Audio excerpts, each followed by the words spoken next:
Bonjour à tous et bienvenue dans cette nouvelle émission de Carrefour du Monde. Dans le bras de fer entre Facebook et l'Australie, il semble que l'Australie ait réussi à prendre un avantage significatif. Facebook a finalement reculé et a signé un accord avec le gouvernement fédéral australien. On s'attend donc à ce que Facebook rétablisse les pages d'actualité australiennes dans les prochains jours.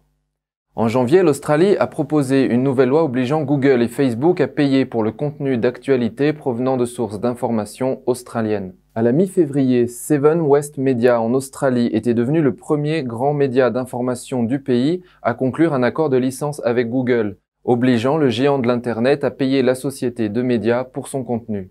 Cependant, le même jour, Facebook a annoncé qu'il n'autoriserait plus les éditeurs et les utilisateurs australiens à afficher ou à propager du contenu d'actualité. De plus en plus de pays ont commencé à s'opposer aux géants des médias sociaux. Et Facebook semble finalement avoir compris quelque chose. C'est lui qui a besoin du public. Le public n'a pas besoin de lui. Ce mardi 23 février, le ministre des Finances australien Josh Frydenberg et le PDG de Facebook Mark Zuckerberg étaient parvenus à un accord sur des amendements à la législation proposée pour faire payer Facebook. Josh Frydenberg a décrit sa conversation avec Mark Zuckerberg comme constructive. Il a déclaré qu'il souhaitait que Google et Facebook restent en Australie, mais qu'il devait en même temps se conformer aux lois adoptées par le gouvernement élu. La semaine dernière, le Premier ministre australien Scott Morrison a critiqué Facebook pour sa décision. Il a déclaré qu'ils étaient aussi arrogants que décevants. Morrison a déclaré que ce type de comportement n'avait fait que confirmer les préoccupations croissantes concernant les grandes entreprises technologiques. Le ministre des Finances australien a déclaré plus tard lors d'une conférence de presse qu'il n'avait reçu aucun avertissement de la décision de Facebook concernant l'interdiction. Il a ajouté que ce que Facebook avait fait nuirait à sa propre réputation dans le pays. Le succès de l'Australie dans ses négociations avec Facebook montre certainement au monde un exemple à suivre dans la limitation du pouvoir des géants de la technologie. La position ferme de l'administration Morrison envers Facebook lui a valu un soutien fort de la population. Un sondage réalisé par Newspoll, publié ce lundi, montre que Scott Morrison a atteint un taux d'approbation de 61%, soit le taux le plus élevé depuis qu'il est devenu Premier ministre, laissant le chef du parti d'opposition loin derrière avec un taux de 26%. L'administration Biden avait déclaré qu'elle souhaitait poursuivre la position ferme de l'ancien président Trump envers le régime chinois concernant les questions telles que le commerce, le vol de la propriété intellectuelle et l'accès au marché. Cependant, Biden semble croire maintenant que le changement climatique pourrait être, je cite, une question autonome des négociations. Le 19 février, les États-Unis sont officiellement revenus à l'accord de Paris sur le climat et travailleront avec Pékin pour réduire les émissions.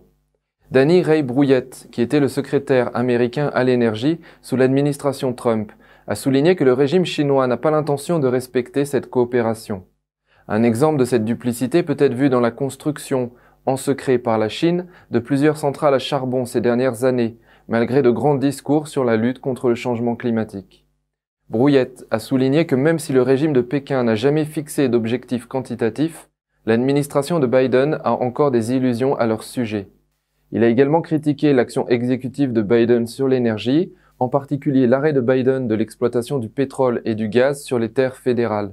Il a finalement noté que la production perdue sera compensée ailleurs, ce qui signifie que les émissions mondiales ne diminueront pas beaucoup. Si l'on met de côté les millions d'emplois américains perdus, le retour à l'accord de Paris sur le climat sera un échec sur le seul plan énergétique et climatique.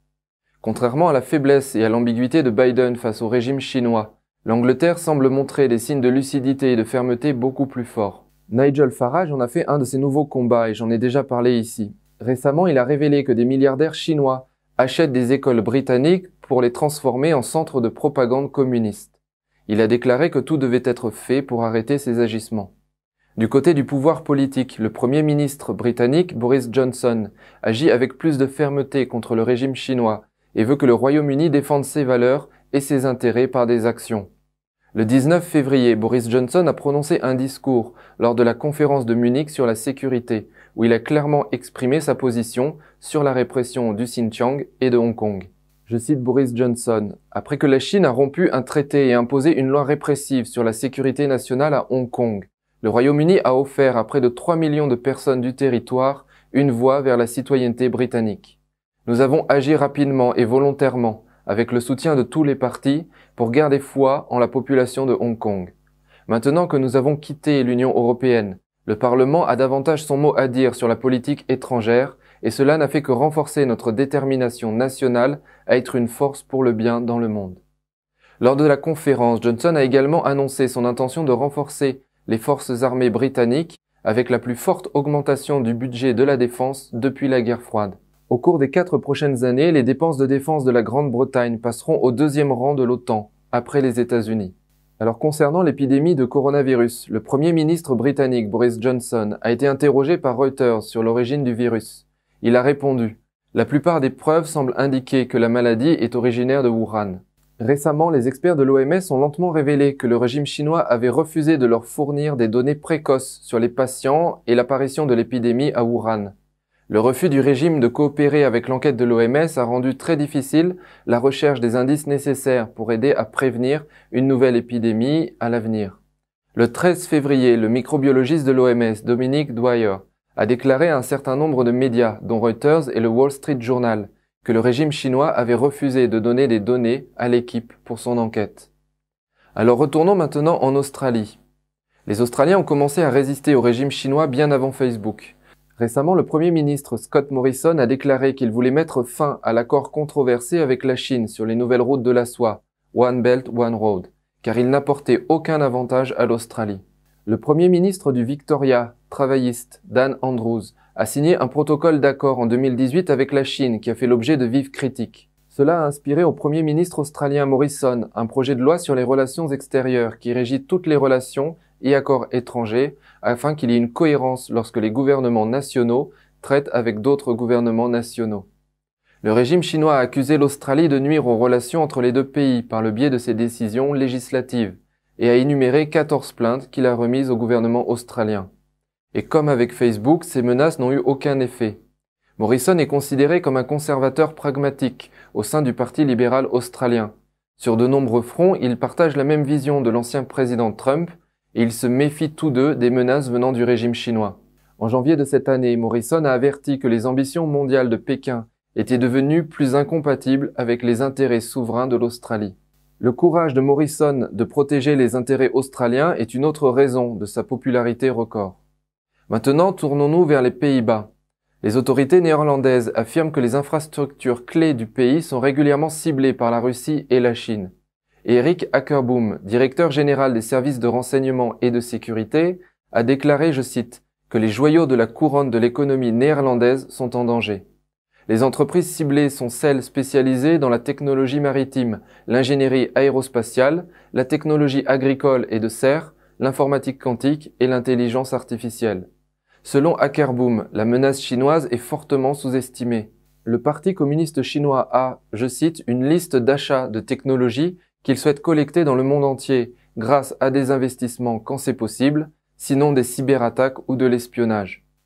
Alors pour finir, quelques mots d'histoire. L'écrivain new-yorkaise Ricky Scott a récemment publié un article intitulé « Les pères fondateurs, 6 avertissements prophétiques qui se réalisent ». Redécouvrir leurs avertissements pour les comparer à la situation présente est plus qu'instructif. Et bien sûr, pour nous Français, ces avertissements peuvent également nourrir notre réflexion sur notre pays. Personnellement, je pense qu'ils trouvent tous une résonance avec la situation actuelle chez nous. Commençons par Benjamin Franklin. Il a mis en garde contre les politiciens de carrière. En 1787, Franklin avertit la Convention constitutionnelle de Philadelphie du danger d'un congrès trop généreusement rémunéré. Il a dit que l'amour des hommes pour le pouvoir et l'argent les ferait bouger le ciel et la terre pour obtenir les deux. Aujourd'hui, les membres du Congrès américain reçoivent un salaire de base de 174 000 $ par an, soit 90% de plus que les salariés américains moyens. Thomas Jefferson a exprimé quant à lui ses inquiétudes sur la politisation du pouvoir judiciaire dans une lettre qu'il a écrite en 1821. Je cite « Notre gouvernement prend maintenant un cours si régulier qu'il montre par quel chemin il passera à la destruction, à savoir par consolidation d'abord, puis la corruption. Le moteur de la consolidation sera le système judiciaire fédéral. » James Madison a averti qu'un peuple non armé et une presse biaisée engendreraient la tyrannie. L'avertissement de James Madison pourrait être le plus pertinent pour l'Amérique d'aujourd'hui. Dans l'autobiographie de Madison, il a décrit les conditions préalables nécessaires à la domination tyrannique. Les oppresseurs ne pourront devenir des tyrans que lorsqu'ils obtiendront une armée de métier, une presse aux ordres et une population désarmée. Le 17 septembre 1796, George Washington quitta la présidence avec un sombre avertissement concernant un système politique basé sur les partis lors de son discours d'adieu. Quelle que soit la manière dont les factions politiques peuvent de temps en temps répondre à des aspirations populaires, elles deviendront probablement, au fil du temps et des choses, de puissants moteurs grâce auxquels des hommes rusés, ambitieux et sans principe pourront subvertir le pouvoir du peuple. L'article dit « Tout comme Washington l'avait prédit, les politiciens agissent pour le bien de leur parti et ont donc perdu de vue leur objectif commun, servir le peuple. » Pour servir d'exemple, il a mentionné que le projet de loi sur la lutte contre le coronavirus, qui comporte des milliers de pages, était rempli de contingences litigieuses non pertinentes au service d'un agenda politique partisan. Lors d'une assemblée de Pennsylvanie en 1755, Benjamin Franklin a critiqué la volonté de renoncer aux libertés. Ceux qui renonceraient à la liberté essentielle pour acheter un peu de sécurité temporaire ne méritent ni la liberté ni la sécurité. Alors il n'y a peut-être pas de meilleur exemple de renonciation à la liberté pour des raisons de sécurité que ce qui se passe actuellement avec la pandémie. Malgré un ensemble de données en constante évolution et un taux de mortalité extrêmement faible parmi les personnes non à risque, beaucoup de pays du monde s'enferment par la voie du confinement dans un avenir de dépression aussi bien économique que psychologique. L'article critique le fait que les autorités exercent un pouvoir sans précédent sous couvert de sécurité. Ce n'est pas seulement la liberté qui est en jeu. La fermeture prolongée d'un pays détruit l'économie et nuit à la prochaine génération. Dans une lettre de 1777 adressée à sa femme Abigail, John Adams a déploré que les sacrifices consentis par la génération fondatrice américaine puissent être oubliés par leurs descendants. Avant de vous lire quelques mots de cette lettre, une remarque personnelle. Les journées mémorielles ont une double nécessité. D'une part, permettre à ceux qui ont vécu ces temps troublés de se retrouver et de penser leurs blessures sous le regard reconnaissant de la nation. C'est une forme de thérapie collective. Mais aussi à ceux qui ne les ont pas vécus de se rappeler ce que leur cadre de vie actuel a coûté aux générations passées. Voici donc les mots sévères de John Adams, deuxième président des États-Unis. Postérité, vous ne saurez jamais combien cela a coûté à ma génération pour préserver votre liberté. J'espère que vous en ferez bon usage. Si vous ne le faites pas, je me repentirai dans le ciel. Mais en fait, ce n'est pas que les Américains aient oublié les sacrifices consentis par leur père fondateur. La vérité est encore plus triste. On ne leur enseigne plus cette histoire. Seuls 7% des Américains peuvent nommer les 4 premiers présidents américains. Et si on demandait à de jeunes Français le nom des 4 premiers rois de France, je ne suis pas sûr qu'on obtienne de meilleurs résultats. Privé de la mémoire du passé, on prend la liberté pour un acquis sans importance et on finit par renoncer à cette liberté pour une sécurité illusoire. Voilà ce que je voulais vous dire pour aujourd'hui. Si vous avez apprécié cette émission, n'hésitez pas à vous abonner, partager et liker cette vidéo. Retrouvez-moi également sur Odyssée, le lien est dans la description. Merci de m'avoir écouté, prenons soin les uns des autres et à très bientôt.